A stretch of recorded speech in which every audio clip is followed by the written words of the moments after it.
Okay, so I think it's worked. I'm going to start it on scene one. There we go. And then we'll bring you in. Hopefully this will work. Hello, everybody. We're going to take two here. Hopefully this works. I am now joined with Matt O'Leary. Hi there, Matt. And hopefully you're not... Okay. Now, hopefully, because right now my screen is frozen, but there we go. There we go. Okay. Okay. You have to hop back and forth. Is that how it works? I do, yeah. Oh, do you have the window open? Because it sounds like...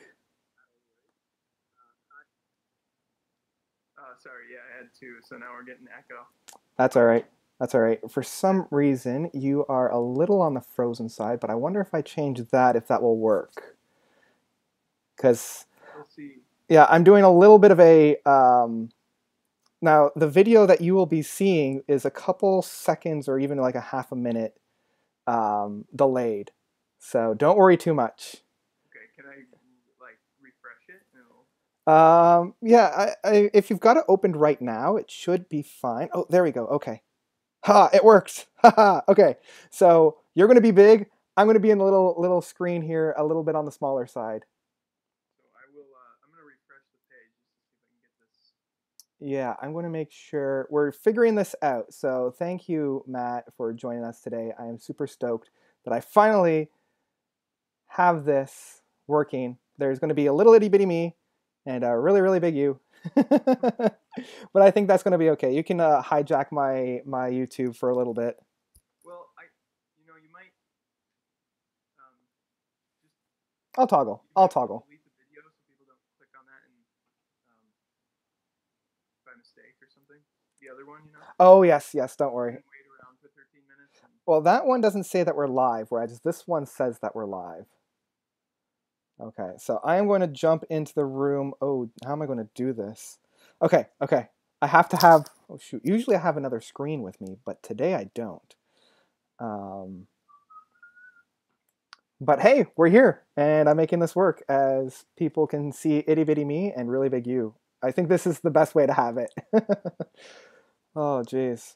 So welcome, Matt, and thank you so much for hanging out. yeah, for sure, man. It's gonna be fun. Yeah, The album, we will be. Gazpacho, Gazpacho. Bean Band. That's the one. First off, that's probably a good starting place. What do you think of the band name? I kind of like it. I think that it's very fitting for them. Yeah, I like the idea behind it. Yeah, and I like it. It fits what the band does as well. If you know what I mean. Like, Sort of being a yeah, like a mission. Like they don't really fit into one category. They keep doing all these different things. So I really like how that name blends into their music. so people are saying on the chat that they can't hear me. Oh, shoot. That is a good point. I can hear you, but I realize that I'm talking to you through the Hangouts. Give me 1 second. Scene 2. Source. Okay. Audio input. Capture. Either that or what I can do is I can just... I may have screwed everything up, but Matt, do you want to talk? Can they hear me now? Hopefully. What I did was before I was listening to it through my headphones. Okay, so now it's just over the. There's just so many things going on. I know. I've really had to Frankenstein this. Okay. So hopefully people can hear us now. Next time we'll do the work before it starts. Yeah, this was. A little problem solving on the go. Yeah, they can hear Matt, but his voice is much lower than me. I don't know how I can fix that. I've already... Can you jack up your volume or something? Yeah, I mean, I wonder if I can do this. This might overindulge. Okay, now try it. You might just blast through my... Am I blasting? Keep going. Am I blasting? You're filling my apartment right now. I don't know. Hello. I'm pretty sure my landlords and okay, I can hear Matt, but his voice. Game over productions. Yeah, it sounds better now. Okay. Gone. Okay, so I'm keeping an eye on the chat.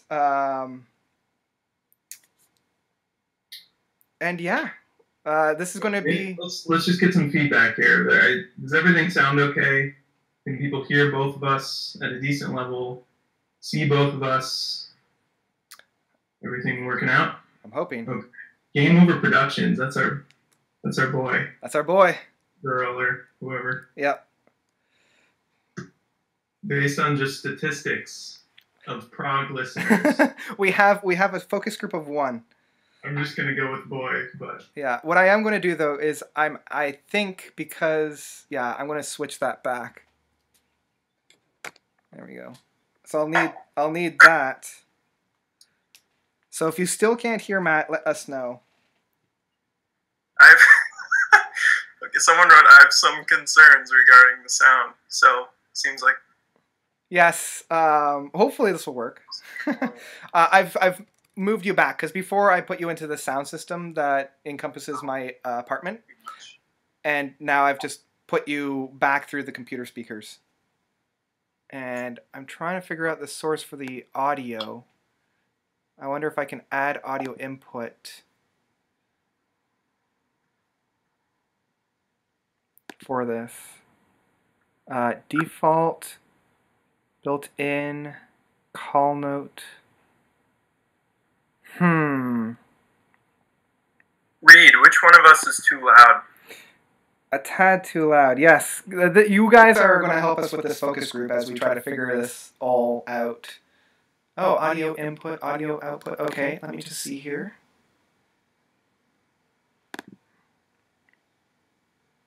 Close.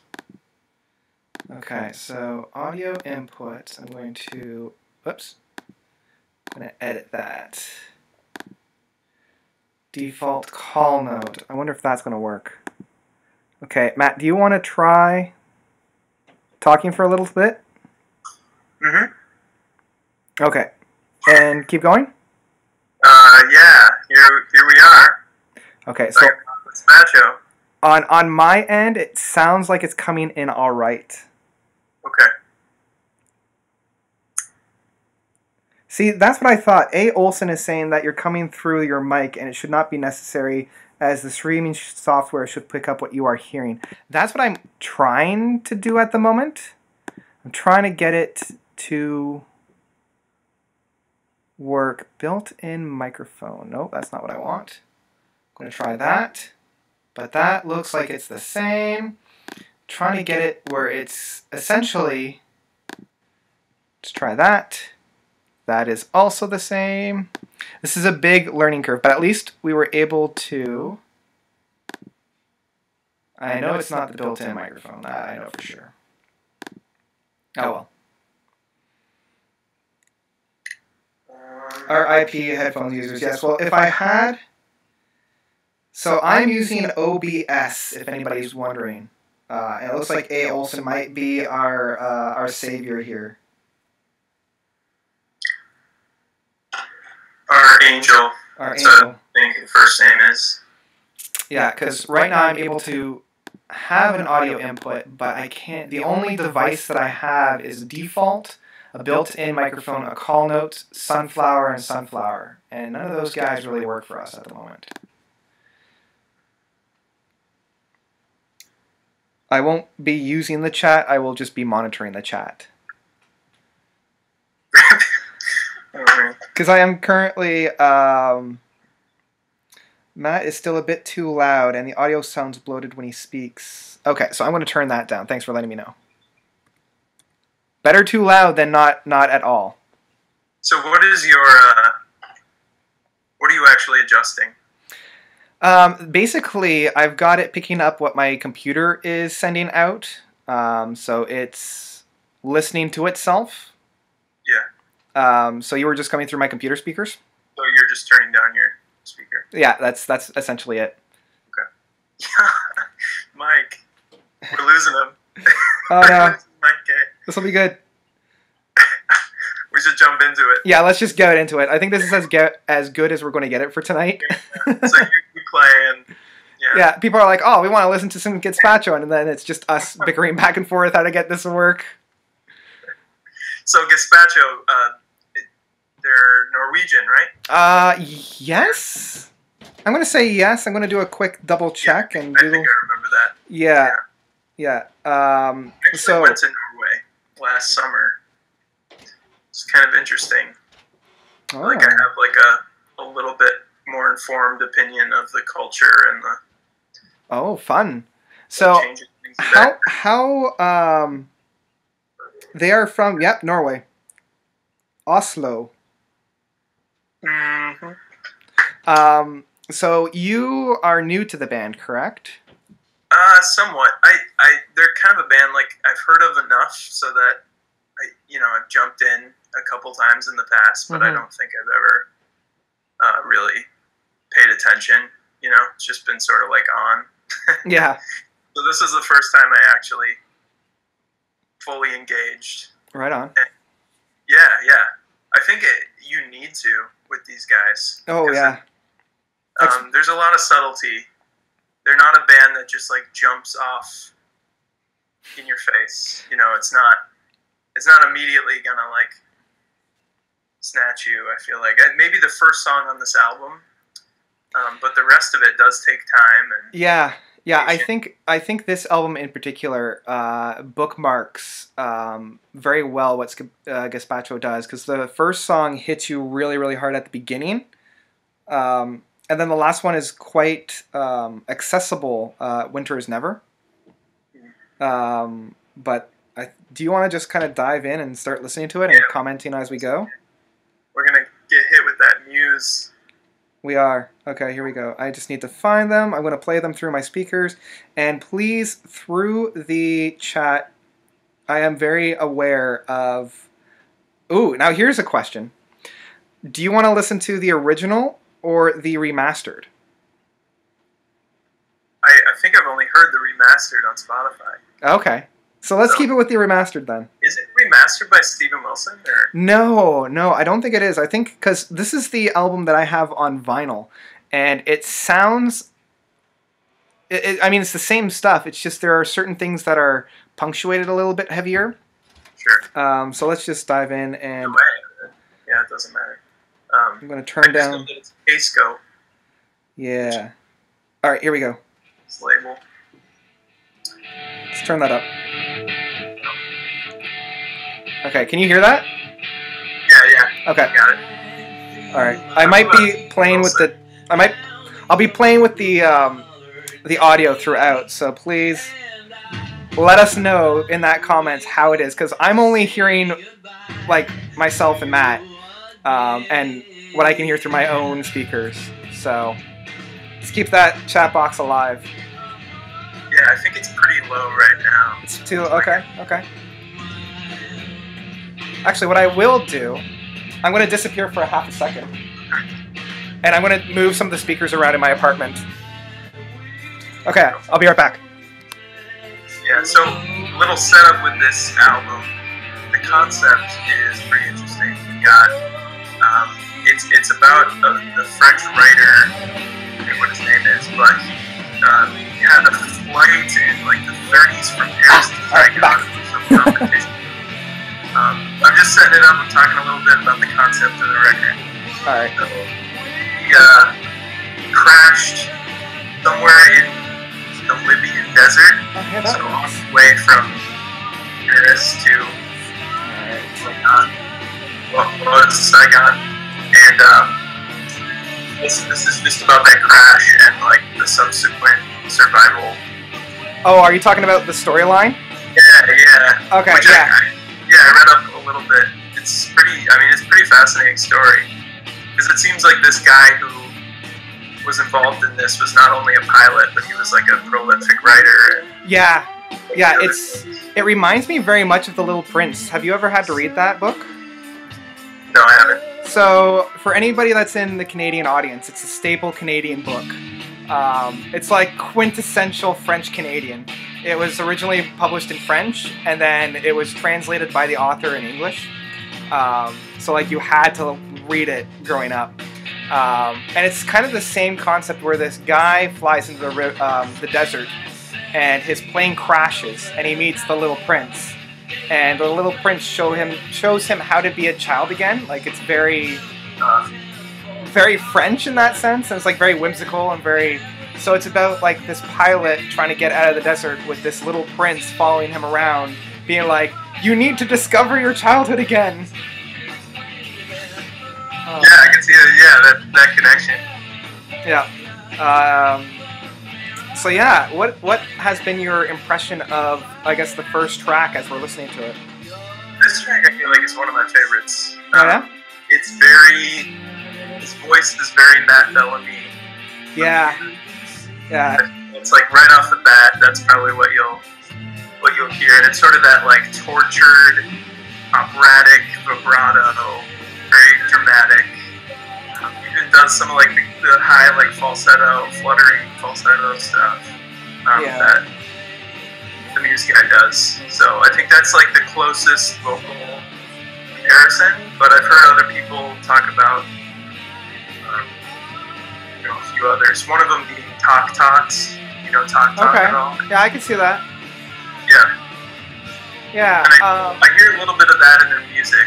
Maybe not as much as in this song, but some of their later albums are like more post-rock oriented. Yeah. I think they're kind of like on the cutting edge of that. Yeah, especially the later album of Moloch, which I don't really connect too much with, but you could definitely feel that post-rock, more ambient sounds coming through.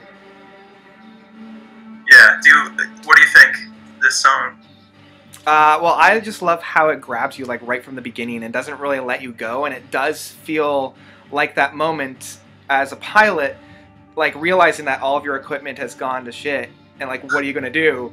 And like it's got that fear instinct in it. It has that like real panic mode, and like at this point he's kind of like accepted it.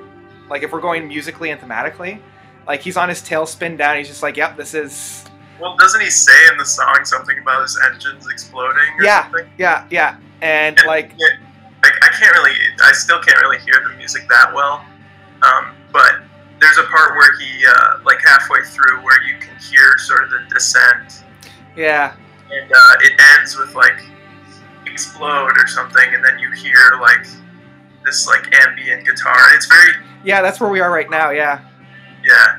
And then it kind of fades into more of an ambience that's a little bit looser in structure and stuff. But I do like this song because it's one of the more like just heavy-hitting hard rock things they have. Yeah, and I love how as it starts to pick up here, I think this is where like the real crash begins, as he's like, with most plane crashes, it's not like a straight down descent. It's kind of like a skittering. So I feel like he's kind of like riding the dunes in this sense, like, oh! That's right, he's just like skipping at the tops of the dunes. I feel like the song's kind of misleading if you don't know that concept. Yeah, because like nothing on the album sounds like it. Yeah, and that's it. Like as we were talking before we started this, it is bookended by the two most accessible songs. Like this one grabs you right from the beginning and doesn't really let up. So it really grabs the attention. Whereas the other two tracks, because I consider the other two tracks, The Walk and Tick-Tock, a single piece each, they're much more of a slow burn, and you really need to get into it. Yep, this one's immediate. It's very immediate, yeah. This guy, Game Over Production, said, would this be considered prog or alt? Not even really sure, like, what's alt. Because as we were saying at the beginning, we were discussing the name of Gazpacho, of just, like, how apt that was, because it doesn't really fit in one bowl. Oh, yeah. Like, it could be I was like, either. bowl. Oh, yeah, soup. Oh, yeah, it's a soup. Yeah, it's, I feel like how seriously they take the music and themselves, which is that's sort of a prog thing. Oh, yeah. You like the sincerity of their sound, and it comes across that they're really, like, their soul is in it, you know? Yeah. that's sort of an element of prog beyond just like the musical elements of it. It's not like you're not trying to be like goofy or like, or you're not like cynical. You're just like really like intensely like intellectual, like and that's kind of what not only the band name but the whole vibe. Yeah, I love how they do that quite a bit within their own promotion of an album, because as they're promoting this next album that's coming up later on this month, they essentially keep saying how much of a life this thing has taken on its own without them even realizing that. They're like, yeah, we were just kind of messing around, and then one day this thing appeared, and then what do we do with this? Right? It's almost like beyond their own control. Yeah, like their intentions are really pure. That's right, yeah. And then they just sort of like stumbled into sharing soup with the masses. Yeah. I don't know how popular this band is, but I know that like over here in Canada, I haven't met anybody that really knows them, and that's even in the prog circuit. Like, I found out about these guys when I was in university back in about 2007, 2008. And that's when I got into them, because they did their Tick-Tock and this guy at night. So you knew them when this came out? Yeah, because I downloaded it on YouTube, from iTunes, and I wonder if I still have it. Just give me a second. Oh, yeah. So this is how much of a geek I am. So I actually like made my own CD for this because I'm a nerd like that. So this is going way back. So this is like right from my university. So I have Tick-Tock on the one side, and then when you flip it over, it's got Night on the other side. Oh my gosh! So this is like Little Baby Michael or Little Baby Notes. Are you? Yeah. So I made this way back when. You are a true fan. Yeah, because I don't know, there was something about this band that I just really, really loved. Man, I forgot I had that back there, too. Well, what do you... Say a little about that, because I feel like I'm so new to the band that you have a lot of history. Yeah, so, this was one of the solaces, or Solus? I'm trying to think of the past tense for Solus. Soli. Anyway, back when I was going through my university degree, I moved up to Sudbury, which is like 4 hours north of Toronto, where most of my family is from. And this band I discovered while I was doing my undergrad, and it was just like nothing I had heard before, especially with all the prog stuff. Because in high school, I was diving into like Pink Floyd, Genesis, near the end, Marillion, and IQ.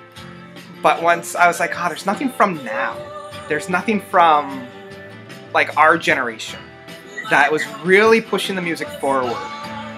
And so when I heard these guys and, like, what they were doing in the current climate, that really hit me hard. Yeah. So they were, like, one of the first, like, modern prog bands that you were... Yeah, because during that time I was also listening to, like, Porcupine Tree and Dream Theater and all them, and so they were still modern, but I felt like, especially Porcupine Tree and Steven Wilson, they weren't modern, they were contemporary, because there's a little bit of a distinction in my mind for that. And I'll get into semantics later, but, like, modern, I feel, is hunkered in the current climate. Like, they're a representation of what is going on now. Whereas I feel contemporary is much more of we don't care about what's going on right now, we're going to move the music forward and only look to the future. Kind of like what was going on in the 80s and the new wave. So yeah, the combination of it being very modern and it being good, I was like, this is incredible. Well, it is Porcupine Tree, like, in a lot of ways. It's soothing and mellow in a lot of portions, like this whole Walk track. You have a lot of the same sounds, I feel like. Yeah, and I mean, just listening to The Walk right now as it's playing, like, just the incorporation of the violin without it being like a backup or padding, like it's a 4-frontal instrument in this particular piece. Yeah, like that line is... Like, that's everything. Yeah, I love that riff that it has. And yeah, they're not just using it as padding. They're using it as, like, they're almost like replacing what could have been a guitar lick for this. Yeah, it's very, like, frenetic. Mm-hmm. This whole song, like, the African influences, because they're in, I mean, the Crash is historically in Libya, so Yeah.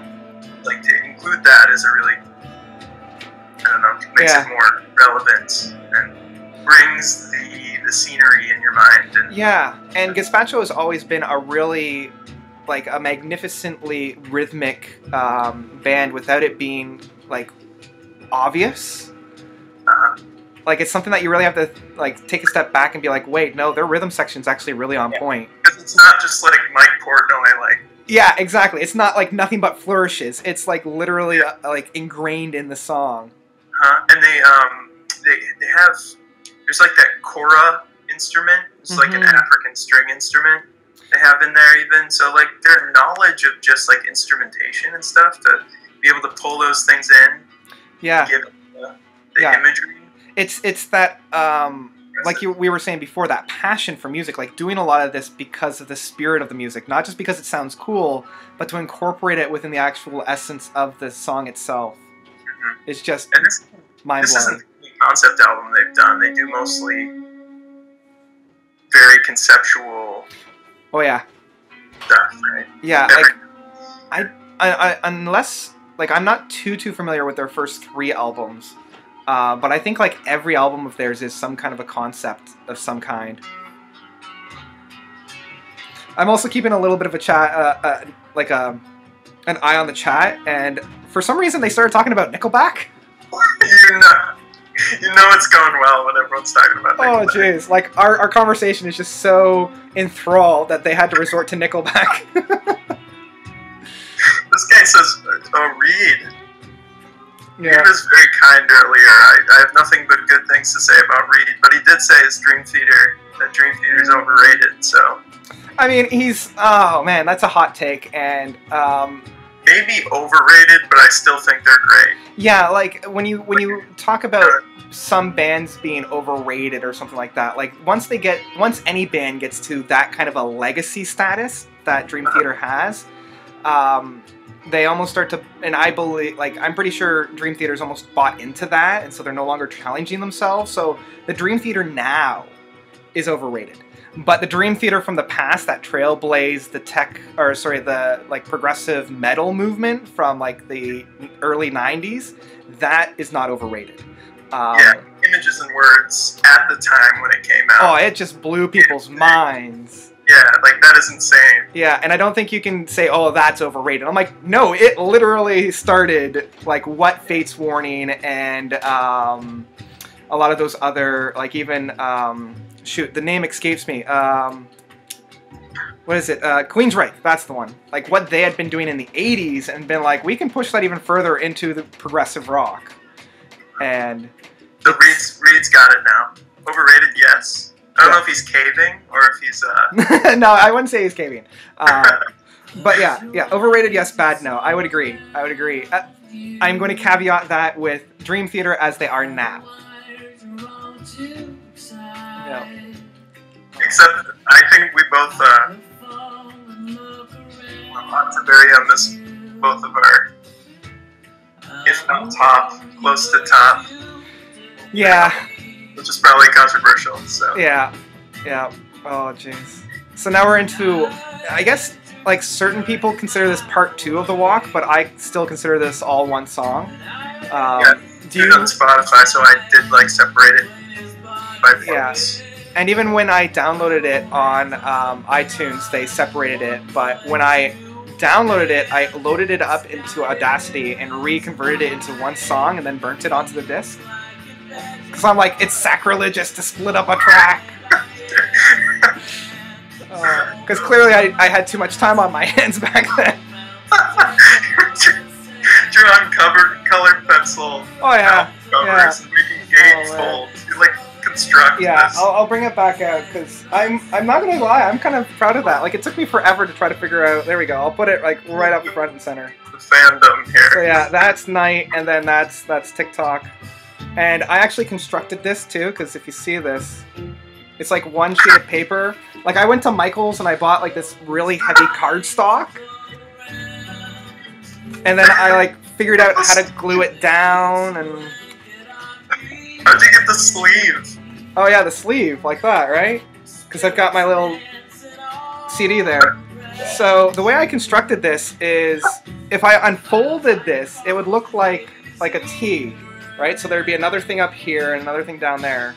Yep. And then I folded the one over like that, fold the other thing like that, cut it out, glued it down. Yeah. Yeah, other people, write fan fiction or make fan art. I do this. I don't think anything can compare. That's Oh, jeez. pretty great. I didn't know you went to that length. And that was like 10 years ago. Yeah. Oh, it was? Because that was like, what, 2000 and... 2809? Yeah, let me double check that. I'm gonna just... I hope I don't stop this by accident. Let's see, I'm gonna check up the date. Tick-Tock. Let's see here. Yeah, Gazpacho. This guy was released in... I should know this like off the top of my head, but I don't. Yeah, so Night was released in 2007, Tick-Tock was released in 2009, so it's coming up on its 10th year. There we go. Oh, jeez. We'll have to do Night next. But the walk, I think it's like pretty story-driven. Like, Oh, yeah. a lot of the chord progressions and stuff are actually pretty simple and Yeah. straightforward, and the melodies are that way. Mhm. There are some like proggier sections, like we said, with the Yeah.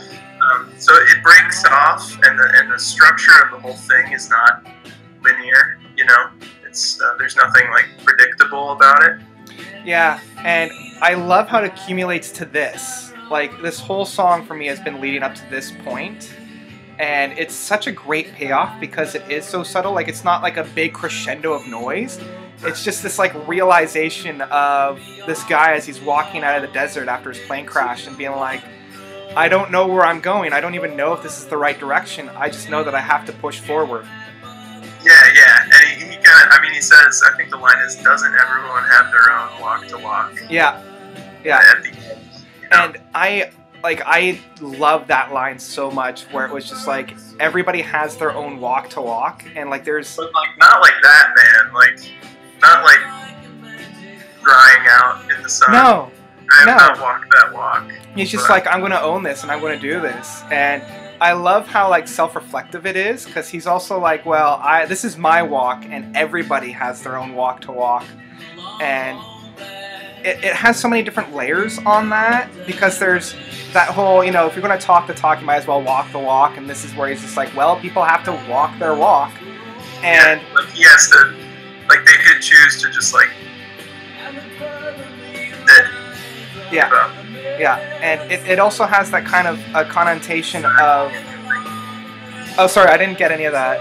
Just like, it seems like they decided to choose a direction and start going. Exactly. And that ends up in their, I don't know actually in the story like how far they went or anything, or even if this is like exactly realistic or related to the actual story, but I think they're saved by like a nomadic Arabic. Yeah,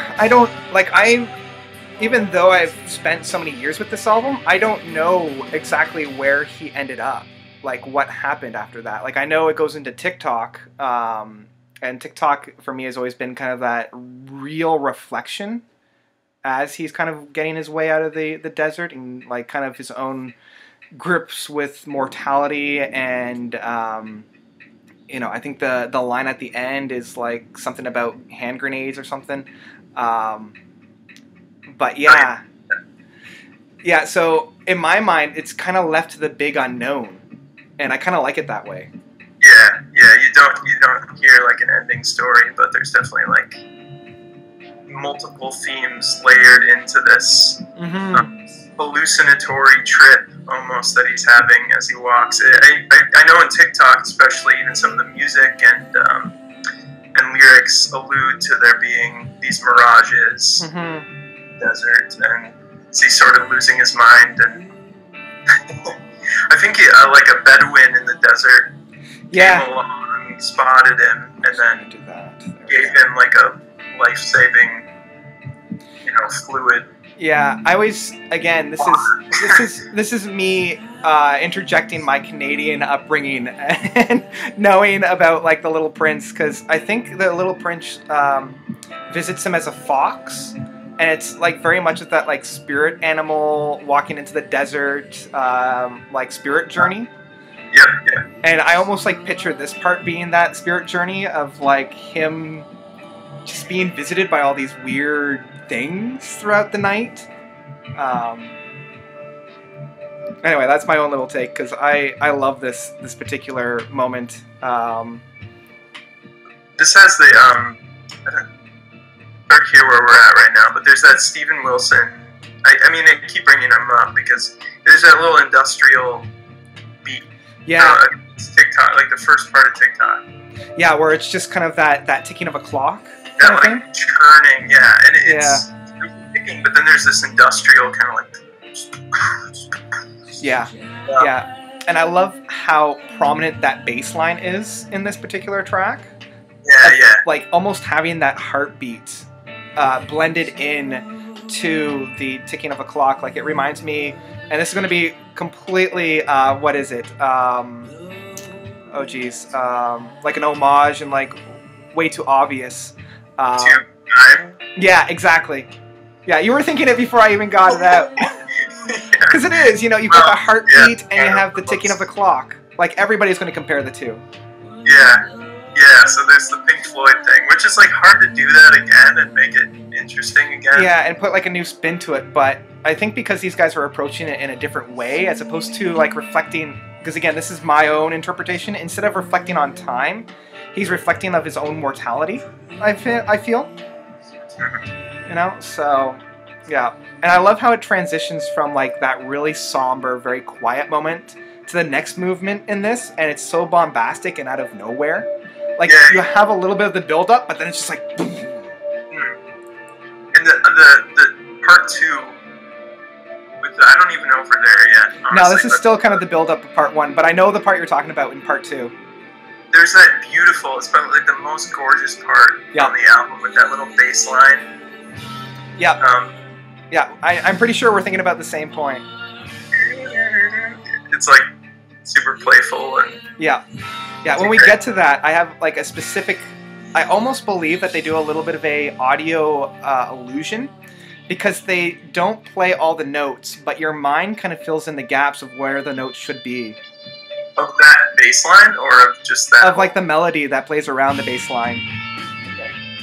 Yeah. So here's actually a moment that's different in the reworking, because that guitar line actually goes down the octave instead of going up. Yeah, so it's instead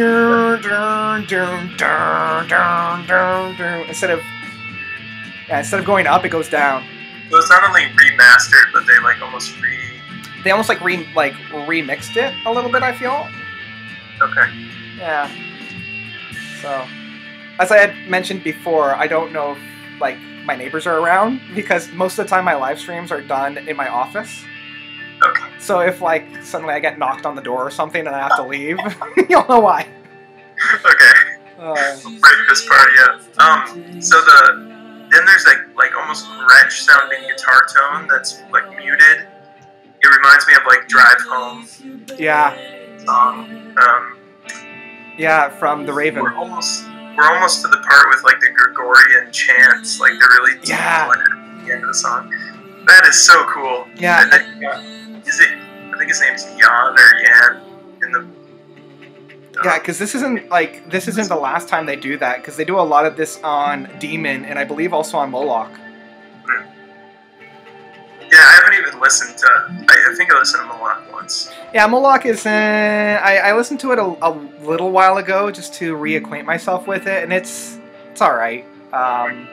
Demon though is A plus. I really enjoy Demon. Yeah, something in store. Yeah. Cool. Yeah. There's that big drum. Like I think it's coming up. We got the Gregorian chant. We got like Jan's voice, kind of like softly higher over the top of it, and it's like the greatest. And then we get like the big bass drum and big bass. Yeah, that. Guitar is like. Oh. It just sounds like scratching, like. Yeah. Like this reminds me of Judas's suicide from Jesus Christ Superstar, and this is why I keep saying like I think it's him reflecting on his own mortality, because I'm pretty sure they lifted that where he's like Judas at the time was contemplating suicide and eventually did it, whereas this guy's like, oh geez, my mortality is like staring me in the face. What do I do? And then we have that doom. Yeah. So good. Yeah. You gotta just like soak in that part. Yeah, there's that.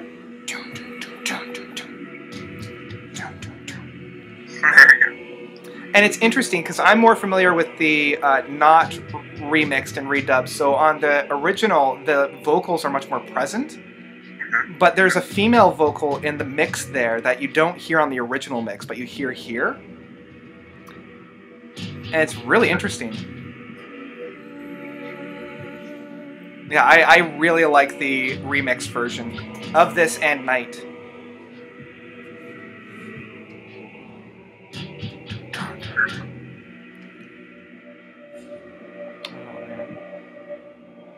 There's almost always like some little pad in the background of everything. Yeah, I love that transition. When it goes from part 1 to part 2. Yeah, and there's that guitar sound where it's just like, ah! It's almost like a ghost from the past is coming in. Oh boy. Yeah, they've done a really outstanding job remixing this. I think it's the keyboardist in the band. Yeah? Like I watched like an interview, and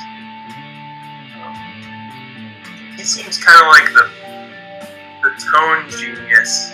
Oh, okay. Like so many different guitar tones, there's so many different pads and synths and stuff going on at all times. Like it's constantly changing. Because nobody in the band is like a shredder. They're not like four frontal and just like blowing down the doors in these riffs. They're much more on the atmosphere of music. Oh yeah, and you can tell that the songwriting is important, but more so the arrangement and the instrumentation and the tones, I think. And this album seems to me like I've listened to a couple other albums of theirs, and I feel like this one is where like the songs are good, the writing is good, and like the arrangement, those things kind of meet. I agree. Yeah, like they all come together. Just like lock and key. Yeah, and this point is actually my favorite point in the album, where we go into this. I think it's the next verse, where we get that melody coming in. Wait for it. Wait for it. Right here. I love how they, like Moon Safari does this a lot, and where there's a call and answer, where each instrument leaves just enough space for the other. Yeah, so you have the bass line doing that, but then you have the guitars just doing like two notes, and then on every off note, oh geez. What is going on with our chat? Jeez. It's pretty much just, who do we got? It's like, just a flame war for Nickelback. Watching. For watching, yes. Oh, come on, guys. We're trying to talk serious about Gazpacho. We just like forget. It's just like our own thing now. Yeah, we might as well just ignore them. This is how you want to behave. This is what you're going to get. Nice. Listen to Gazpacho. Yeah. Listen to this album first. Yeah. Oh, God. There we go. Now we have a good, yeah. A. Olsen has been a star performer within my community for a while there. Let's see. One of the things I love. Yeah. The atmosphere perfectly in a live song. Yeah. Yeah. So yeah, as I was saying, within that particular movement, where the space for the guitars fit perfectly with the space within the keyboards, and it feels like one single, like, instrument being played. Yeah. Like the note sequences, and it's almost like an audio illusion in that sense, because they're like that with the notes. It's just perfectly orchestrated. Yeah, that part's so good. Yeah. Yeah, so, A. Olson, first off, what's your first name? And second off, is the vocalist, is the singer good live? He is. I actually own one of their live recordings. Oh, there it is. Give me a second. Do they have a live album? Yep. Actually, they have more than one. They have several. Oh. There we go. This is their latest one of Night of Demon. Okay, so is that just Demon played? No, it actually starts with Tick-Tock Part 1 and 2. Oh, nice. Goes into a couple of their other tracks, Vulture and Golem. Goes into half of Demon. But it ends with Vera, Upside Down, and Mass Illusion from Night. So I always point to this album being a starter pack for them. So if you're into Gazpacho, check out Night of Demon. I'll show that there.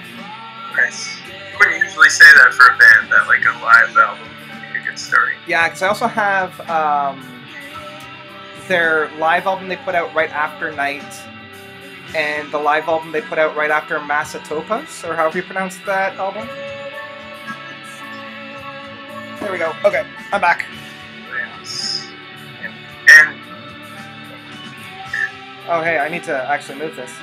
Oh, A. Olson, Andreas. Andreas. Yeah, I can never... I'm really bad with pronunciations. I'm sorry. I just always call you A. Olson. Hey, Olson. A. Olson. Yeah, he's I solid. haven't heard him sing... I wonder if they're... Yeah. So the new album's coming out when? Next month? At the end of this month. So it's like... I wonder if they're touring. If they are, most of the time when they tour, they usually stick to Europe. Or if they're coming over here, they're coming to like Montreal and New York. Montreal gets all the best bands, and I kind of secretly hate them for that. I mean, where do they play in Montreal? Like, I think a lot of the festivals that they have, so... Andy for short. Okay. I'll call you Andy. Because, like I said, he's in like almost all of my live streams. Yes. Way to go, man. I'm gonna just really quick try to get other people in on this. Oh, yeah. And while you're doing that, I want to suggest that everybody follow Matt, because he is an amazing YouTube reviewer, and yeah, he was one of the first guys that as I watched his videos and I've seen his videos grow, I'm like, this guy needs more support, more people coming out. So yeah, May 18th will be when this guy Cruise to the Edge. I wish I had enough money to actually go to Cruise to the Edge. One day. It's like a bucket list for me. But yeah, follow Matt O'Leary. Search his Google, or not search his Google, search his YouTube page. Because, actually, I'm going to put this back to screen one just for a bit so you can see me. Hey, so you're not looking at Matt looking down. And Matt, just let me know when you're back. Because right now they're just looking at me. You back? Nope, he's not back. Okay. So I'll just keep it on me. Hey, it's me! So, yeah, go follow Matt, because he's awesome. I'm actually going to move this over so I can see what he is doing. Okay. Perfect. Alright, so I'll bring it back now so that they're looking at us instead of just me.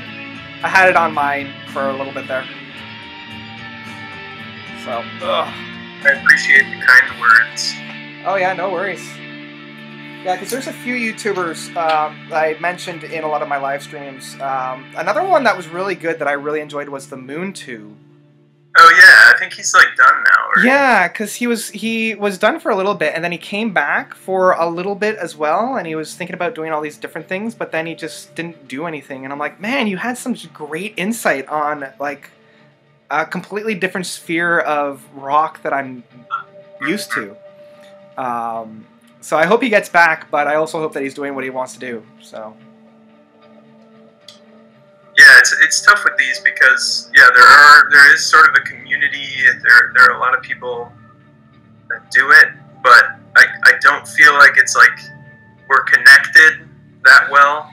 Yeah. I feel like the big names are the big names, and people just go to them pretty much. Yeah, it's like if you're established, then that's like you've got your golden ticket, and if you're not established, you're just kind of like preaching out to like pockets. And the important thing is like if it wasn't enjoyable and if I didn't love like diving in and being critical about albums and stuff, which I wouldn't do it. I feel like this is... Yeah, I 100% agreed. Like, when I started doing this, I made a commitment to myself that I would only do it if I enjoyed doing it, and if I ever stopped enjoying doing it, I wouldn't do it anymore. So... Sitting in the Sun by 7 Impale. Oh, that would be kind of cool to see. I'll see. Like I've just commenting on what Olson was saying. 7 Impale. Like I've seen or listened to a couple of their stuff, but I don't know them. Yeah, I listened to their latest album. They're very like new agey, very synth driven, very ambient. You might actually get a kick from them. So maybe we'll do that after our.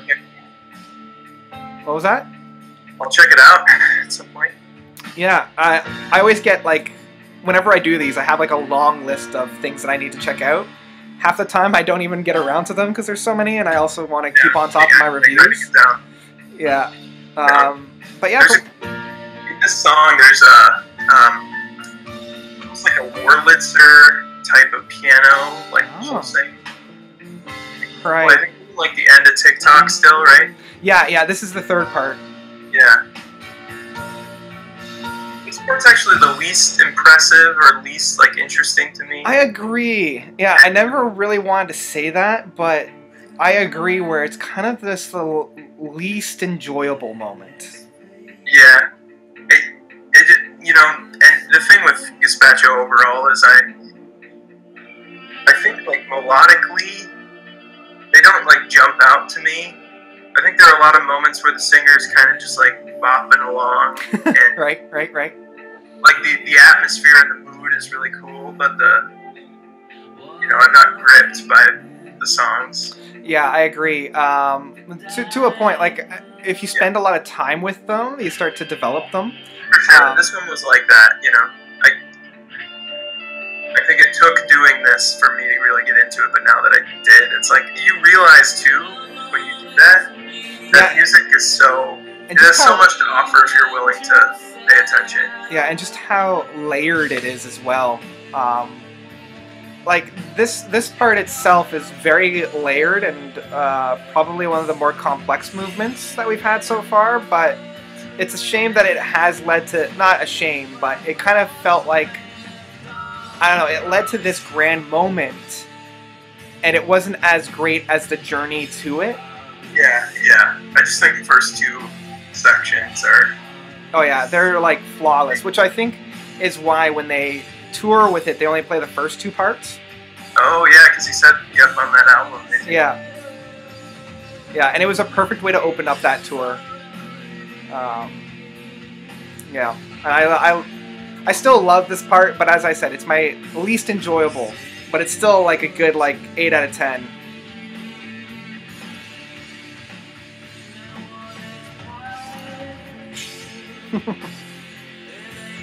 Oh boy. I think the comment section has finally died down a little bit. Yes.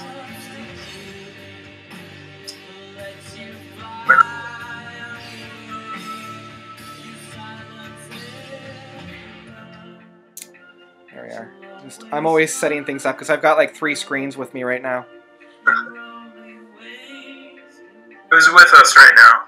That's a good question. Let's see who we've got with us. It says, most of the time these live streams that I do, there's only maybe 10 people in it. Yeah, we've got 2 watching. Outside of us 2. So. Yeah, I posted. I'm trying to get people, but. Yeah, and I mean, most of the time it's like the recording that people come for, and I usually post like skip to this part, which is where the meat of the stuff is, because all of the live streams that I've done so far, the first like 5 minutes is me bumbling around getting everything all set up. Yeah. Because I think now that we've done it once, we'll have a better idea. The difference is now, like I'll have to figure it out at some point so we can. Yeah. Yeah, I each one of these, I get a little bit more ambitious. So this is my first real like dual thing. And most of the time, I think if I had my office set up, I'd be able to toggle between you and I a lot more. But yeah, this is all a learning curve for everybody. Oh, man. So as we come into Winter is Never, the last song, any comments about that piece while we're just kind of listening to the grandiose part of Tick-Tock? That feels like the needed ending. Like, because Tick-Tock, the end of Tick-Tock feels like a finale. Yeah. So it actually feels a little strange when you move into Winter is Never, because it feels like that's like a bonus track or something. Yeah. That's like tacked on to the end. But as a full song, it does a lot better at closing things out, I feel like, than the end of Tick-Tock did. Yeah. Yeah, like if I were to view this as like a movie, this was like the theatrical end, and then Winter is Never's like the credits rolling up as everybody's kind of shuffling back into their own area. Do you know Lunatic Soul? Vaguely. Okay. Yeah, not intimately. Like there's the band Riverside, and then yeah, I know Riverside. Their vocalists. That's his project. Oh, okay. Oh, that makes a lot of sense. Yeah, they have a few albums, or he does. But the Arabic influence on here, and the African influence, it reminds me of some of his stuff. It's very similarly like moody and slow to develop. But you should check it out. The album Walking on a Flashlight Beam, I think it's a couple of years ago. It's a good place to start. Yeah, that sounds really cool. Okay, I'll try to remember that. I am zoning out a little bit, just. It's okay. But I'm good. Yeah. I'm good. He's so good in Riverside. Oh, yeah. Yeah. So all his Lunatic Soul stuff is a little more adventurous, a little darker. Okay. So it's cool. Yeah, it's interesting because Riverside is one of my dad's favorite current progressive rock bands. Dude. And so he's just like, oh, I just love all that they've done, and he got a little emotional when their one guitarist passed away. Because he didn't. How long ago was that? Yeah, Petrov. A couple years. Then that album was. Yeah, the Eye of the Soundscape. Yeah, because I was able to see them when he was still alive, and I was always saying the next time they come into town, I'll take you. But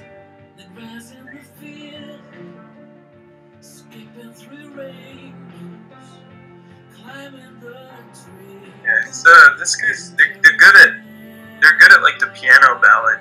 Oh yeah, like I introduced one of my best friends to these guys, and this was the song that she really grabbed onto.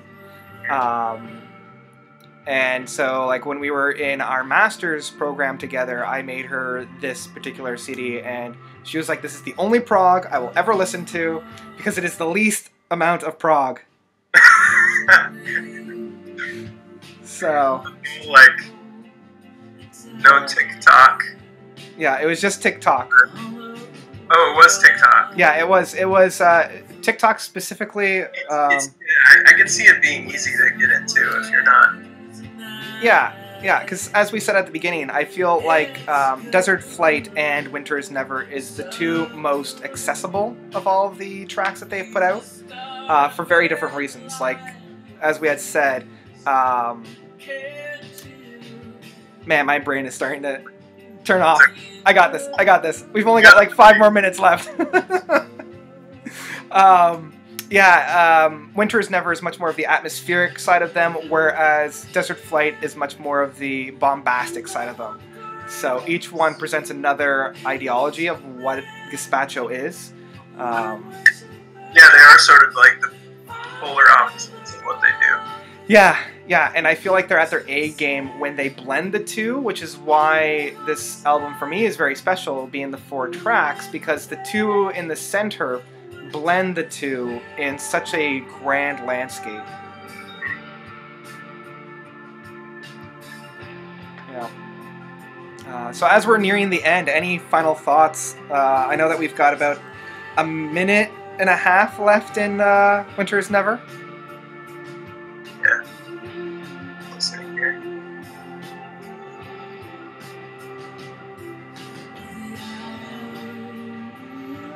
I wish I had discovered this band earlier, because Yeah, better never than late. on their downslope now, but maybe not. Let's hope that this next one, like I said, like each of their albums have moments on them that I love. None of them have really. The only one that's touched the same masterful level as these two, This and Night, was Demon. I really like Demon.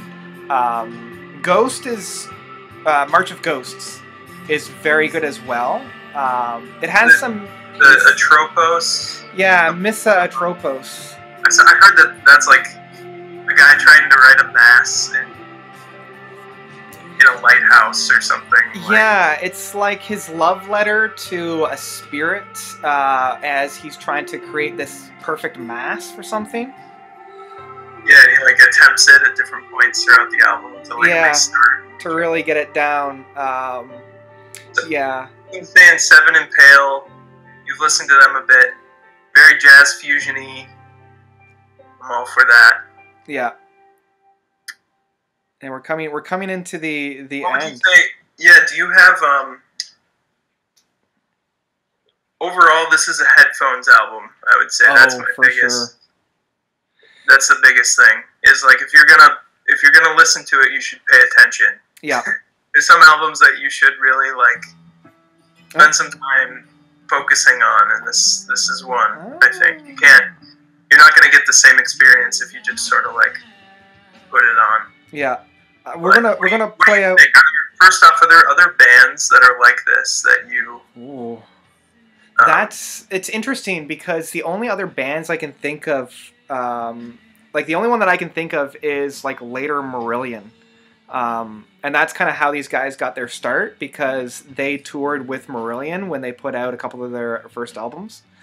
I heard Marillion kind of helped them get off the ground. Yeah, because they saw the potential and they really wanted to help them out in that sense. And I could see that. Yeah. But I mean, other than that, there's really... Like, I'm sure that there are other bands out there that I'm just not aware of that are very much like them, but I'm just not aware of that same level of mastery of what they're doing. Yeah, I would say, I think Porcupine Tree is, if you're talking just popular prog, yeah, that's obvious to me. Yeah. I thought Lunatic Soul just for like sort of the ambience of it, and moodiness. Yeah. I mean, if you like Muse and I can see the connection, especially early Muse, like Showbiz, where they were much more on like the atmospheric side of the guitars.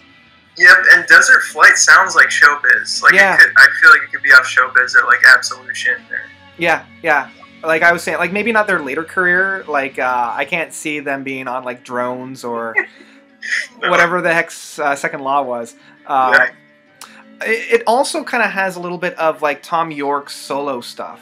Yeah, there's some Radiohead. There's definitely some Radiohead in it. But I think that's more of like an influence that they took as opposed to it being similar, I guess.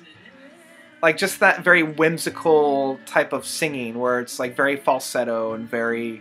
Well, just sort of like light and ethereal and like floaty. And... Yeah. It kind of reminds me of what Yes would sound like if they were like today and very melodramatic instead of very celebratory. Mm-hmm. So...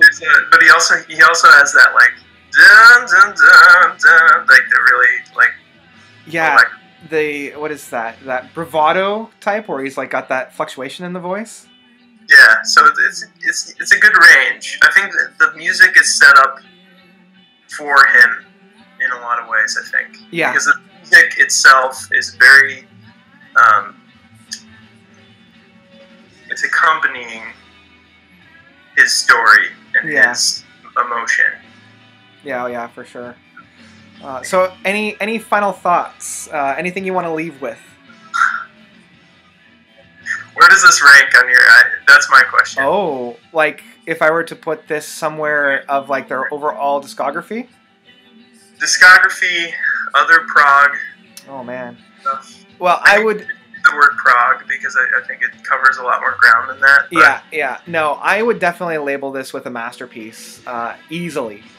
It is definitely a full-on masterpiece, even with Tick-Tock Part 3 being kind of like the weaker of all that, but even that is, it still holds such a power behind that I can't fault it.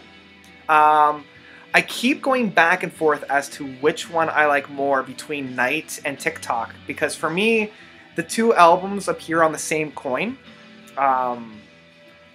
Like they're both different faces of the same thing.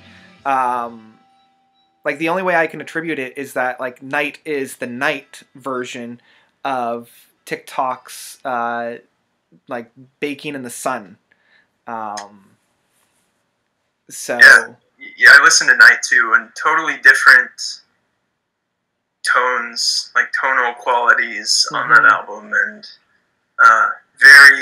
it's amazing that I think that was a year before this, 2 years before that. Yeah, 2 years. It came out as we were doing the research, 2007.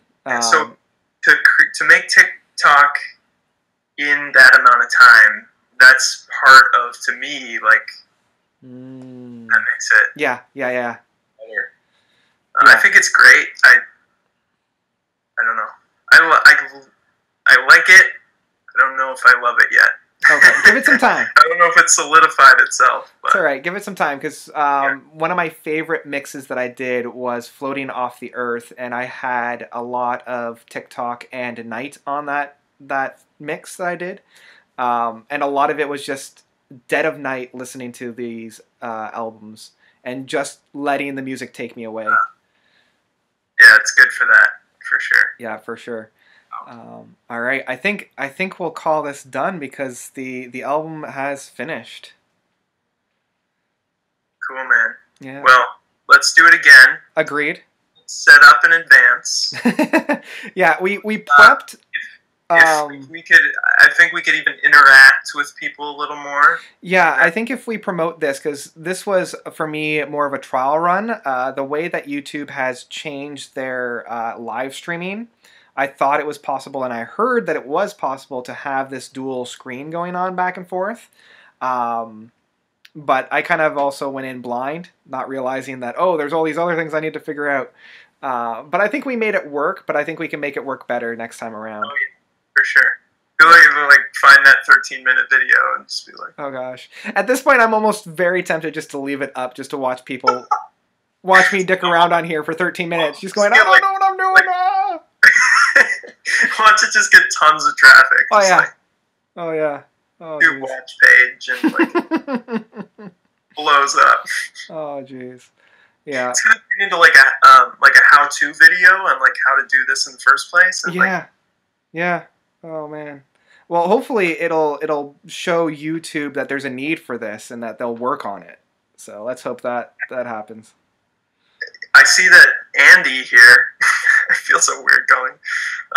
He said Demon is his favorite. He's gonna get a tattoo. That is amazing. Yeah. What is the album cover? Oh, it's in my collection. Give me a second. Well, I think we'll end on this. Yeah, because that seems like way to go, man. It's actually really stunning. There it is. Nice. Just a solid tree. Yeah, but the more you look at it, the more you actually realize that you've got two eyes there and like a frown, so it's actually like a face. I'm just like tree, like you can't go wrong with a tree in my mind. That's like the best metaphor. And yeah, there's so much going on because not only do you have that, but there's like, you can almost see people in there, and it's just, yeah, the more you look at it, the more things come to light of it. there's a quote. Maybe we'll end on this. We All said right. we're going to end a lot of times, but there's what is it? It's from Carl Jung. It's about the branches reaching down. It's about a human being being like the branches need to reach down to. I'm going to find this so that we can end on this. While I'm looking at that, I can actually find the quote. I'm going to. The gist is like if your branches reach to the sky, then your roots like have to reach to hell or something. It's okay. Yeah. It's fascinating. While I'm looking at it, you can pump yourself. So where can they find you? On the YouTube machine. Yeah. Twitter. I'm kind of active sharing music on Twitter at Matt O'Leary Music. Yeah, and definitely follow him because he is fantastic. I share my vinyl collection. I've kind of cut back on that, but I try to share that on Instagram. And that's the same thing. Yeah, I've actually created my own Instagram because there's my personal one where it's just me dicking around, and then there's my notes reviews one where I just post random things. Okay, so I think we'll end with this because I think I found the quote, and correct me if I'm wrong. Throw it out there. So yeah, this is from Carl Jung. No tree, it is said, can grow to heaven unless its roots reach down to hell.